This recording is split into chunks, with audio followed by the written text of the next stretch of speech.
नमस्कार, दिल्ली न्यूज में आपका बहुत बहुत स्वागत है। चलिए देखते हैं आज की 15 फटाफट बड़ी खबरों को। अभी जेल में ही रहेंगे केजरीवाल, हाईकोर्ट ने जमानत पर फैसला सुरक्षित रखा। दिल्ली शराब घोटाला मामले से जुड़े मनी लॉन्ड्रिंग मामले में दिल्ली के मुख्यमंत्री अरविंद केजरीवाल को एक बार फिर से झटका लगा है। दिल्ली हाईकोर्ट ने अरविंद केजरीवाल की जमानत के मामले पर दिन भर चली सुनवाई के बाद अपना फैसला सुरक्षित रख लिया है। आपको बता दें कि गुरुवार को राउत रेवेन्यू कोर्ट ने आम आदमी पार्टी के संयोजक अरविंद केजरीवाल को जमानत दे दी थी। हालांकि शुक्रवार को ईडी ने केजरीवाल की जमानत के खिलाफ हाईकोर्ट में याचिका दी, जिसकी सुनवाई के बाद कोर्ट ने अपना फैसला सुरक्षित रख लिया। संजय राउत ने बताया, दिल्ली के सीएम अरविंद केजरीवाल को किसने फंसाया। दिल्ली हाईकोर्ट से अरविंद केजरीवाल की रिहाई की रोक लगने पर शिवसेना नेता संजय राउत ने केंद्रीय जांच एजेंसियों पर सवाल खड़े किए हैं। उन्होंने कहा कि केजरीवाल को झूठे केस में सीबीआई और प्रवर्तन निदेशालय ने फंसाया है। संजय राउत ने कहा कि अरविंद केजरीवाल अभी भी दिल्ली के मुख्यमंत्री हैं। जब वे मुख्यमंत्री थे तब उन्हें गिरफ्तार कर लिया गया था। उन्होंने मुख्यमंत्री पद से इस्तीफा नहीं दिया क्योंकि लोगों को विश्वास था। मुख्यमंत्री रहते हुए उन्हें जेल में डाल दिया गया। अरविंद केजरीवाल झारखंड के तत्कालीन मुख्यमंत्री हेमंत सोरेन, दिल्ली से 2 या 3 अन्य मंत्रियों, मुंबई में ईडी और सीबीआई ने कुछ लोगों को झूठे मामलों में फंसाया है। वेटिंग लिस्ट का टंटा होगा खत्म, सबको कंफर्म टिकट देने को रेलवे ने बनाया मेगा प्लान। भारतीय रेलवे दुनिया का चौथा सबसे बड़ा रेल नेटवर्क है। हर दिन लाखों यात्री ट्रेनों का इस्तेमाल एक स्थान से दूसरे स्थान तक आने जाने को करते हैं। कम किराया और देश के लगभग हर बड़े शहर तक ट्रेनों की पहुंच के कारण भारत में रेलगाड़ी यातायात का सबसे पसंदीदा साधन है। लेकिन एक दिक्कत यह है कि लंबी दूरी की ट्रेनों में हर यात्री को कंफर्म सीट नहीं मिल पाती। ट्रेन टिकट बुक करने वाले बहुत से यात्रियों की टिकट वेटिंग श्रेणी में रह जाती है। ऐसे बहुत से यात्रियों को मजबूरन सामान्य श्रेणी के डिब्बों में यात्रा करनी पड़ती है। लेकिन अब सरकार इस समस्या को जड़ से समाप्त करने को गंभीरता से काम कर रही है। सरकार का लक्ष्य साल 2032 तक हर यात्री को कंफर्म सीट देने का है। 2-3 महीने में मणिपुर का समाधान लाएगी नई मोदी सरकार, सीएम ने की घोषणा। मणिपुर के मुख्यमंत्री एन बीरेन सिंह ने शुक्रवार को कहा कि राज्य में जातीय अशांति को दूर करने के लिए मोदी सरकार 3.0 जल्द ही एक कार्य योजना बनाएगी। उन्होंने कहा कि राज्य में चल रहे संकट का समाधान 2 से 3 महीने में हो सकता है। सीएम ने शुक्रवार को इम्फाल के खुमान लंपक इंडोर हॉल में आयोजित अंतर्राष्ट्रीय योग दिवस 2024 समारोह के दौरान यह बयान दिया। बीरेन सिंह ने कहा, हिंसा हर जगह है, मणिपुर में भी है, लेकिन इसमें कमी आई है। हालांकि सीमांत इलाकों में कुछ छिटपुट गोलाबारी हुई, लेकिन अन्य जगहों पर स्कूल, सरकारी प्रतिष्ठान, बाजार और व्यवसाय पूरे राज्य में खुल रहे हैं, जो सामान्य स्थिति की ओर लौटने का संकेत है। प्रोटेम स्पीकर की नियुक्ति पर मचा बवाल। जयराम रमेश बोले, सरकार पहले दिन से ले रही है पंगा। भाजपा सांसद भर्तृहरि मेहता को लोकसभा का प्रोटेम स्पीकर नियुक्त किया गया है। इस नियुक्ति को लेकर अब राजनीति शुरू हो गई है। कांग्रेस पार्टी के वरिष्ठ नेता जयराम रमेश ने सरकार के फैसले पर सवाल खड़ा कर दिया है। उन्होंने कहा कि यह संसदीय परंपरा के खिलाफ है। जयराम रमेश ने न्यूज एजेंसी ANI से बात करते हुए कहा कि परंपरा के अनुसार सबसे वरिष्ठ सांसद को ही प्रोटेम स्पीकर के पद पर नियुक्त किया जाता है। रीति रिवाज और परंपरा के मुताबिक कोडिकुन्निल सुरेश का पूरा हक बनता है। यह मानसिकता पूरी तरह से बुलडोजर मानसिकता है। सरकार पहले ही दिन से पंगा लेने में लगी हुई है। नई संसद में गांधी अंबेडकर की तस्वीर लगाने को लेकर सियासत तेज, प्रदर्शन की दे डाली चेतावनी।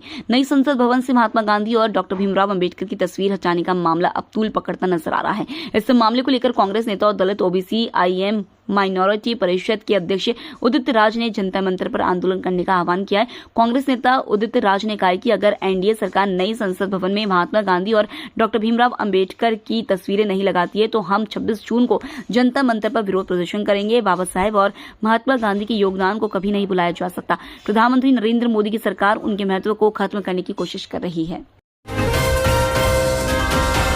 सीएम मोहन यादव ने किया ऐलान, MP के स्कूल और कॉलेज में पढ़ाए जाएंगे राम और कृष्ण के पाठ। अंतर्राष्ट्रीय योग दिवस के मौके पर शुक्रवार को मध्य प्रदेश के मुख्यमंत्री डॉक्टर मोहन यादव ने बड़ा ऐलान किया। उन्होंने कहा कि राज्य की उच्च शिक्षा और स्कूली शिक्षा में राम और कृष्ण के पाठ पढ़ाए जाएंगे।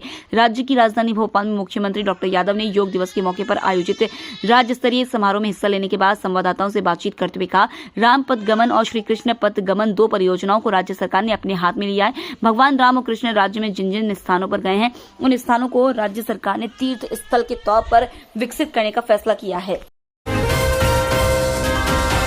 2 दिवसीय भारत दौरे पर नई दिल्ली आई बांग्लादेशी पीएम शेख हसीना। बांग्लादेश की प्रधानमंत्री शेख हसीना 2 दिवसीय यात्रा पर भारत आ चुकी हैं। प्रधानमंत्री नरेंद्र मोदी के निमंत्रण पर वे भारत आई हैं।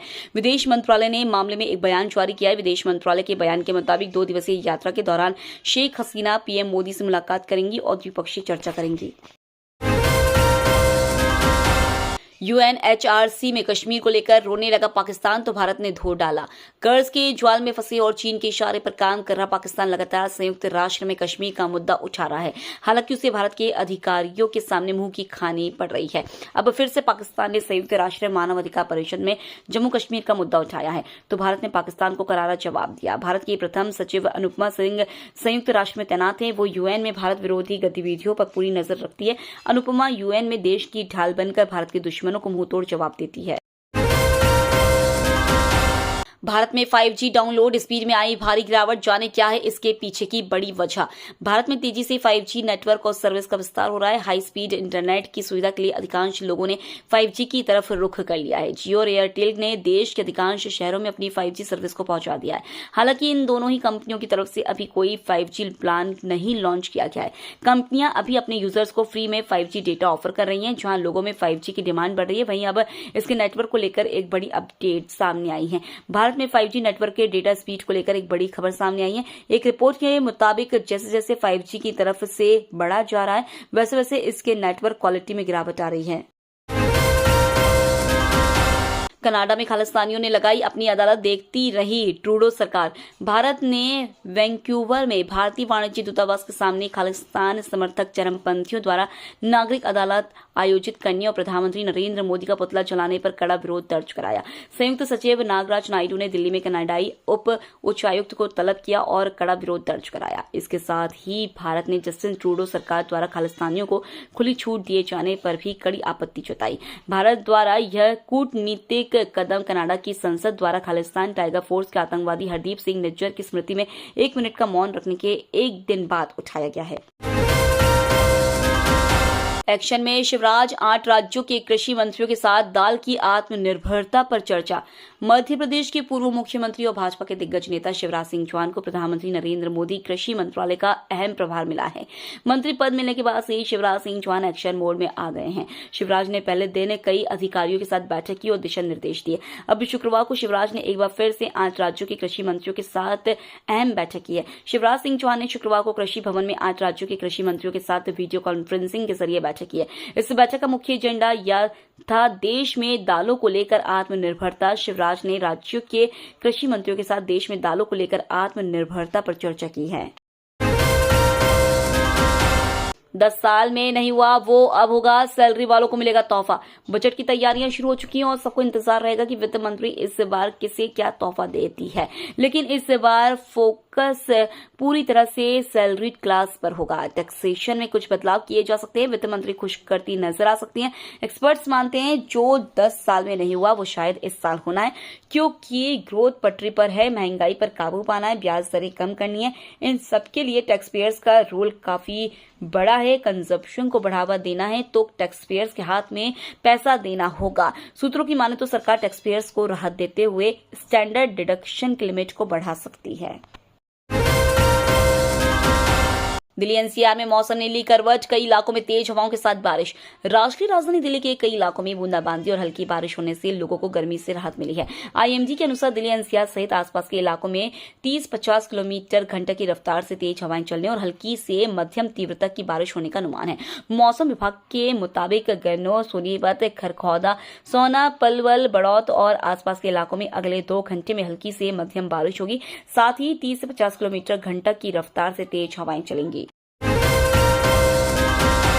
नीट विवाद को लेकर कांग्रेस का सभी राज्य मुख्यालयों पर विरोध प्रदर्शन। नीट विवाद को लेकर कांग्रेस ने सभी राज्यों के मुख्यालयों पर विरोध प्रदर्शन किया है। दिल्ली से लेकर लखनऊ और जयपुर से लेकर जम्मू तक कांग्रेस कार्यकर्ता सड़कों पर जमकर प्रदर्शन किया। कार्यकर्ता केंद्र सरकार के खिलाफ नारेबाजी किए। लखनऊ में कांग्रेस कार्यकर्ता पुलिस की बैरिकेडिंग पार करके आगे बढ़ने की कोशिश कर रहे थे। इस दौरान पुलिस ने कांग्रेस कार्यकर्ताओं की धक्का मुक्की भी हुई। तो ये थी आज की बड़ी खबरें। डेली खबरों से अपडेट रहने के लिए चैनल को सब्सक्राइब करना बिल्कुल न भूलें। धन्यवाद।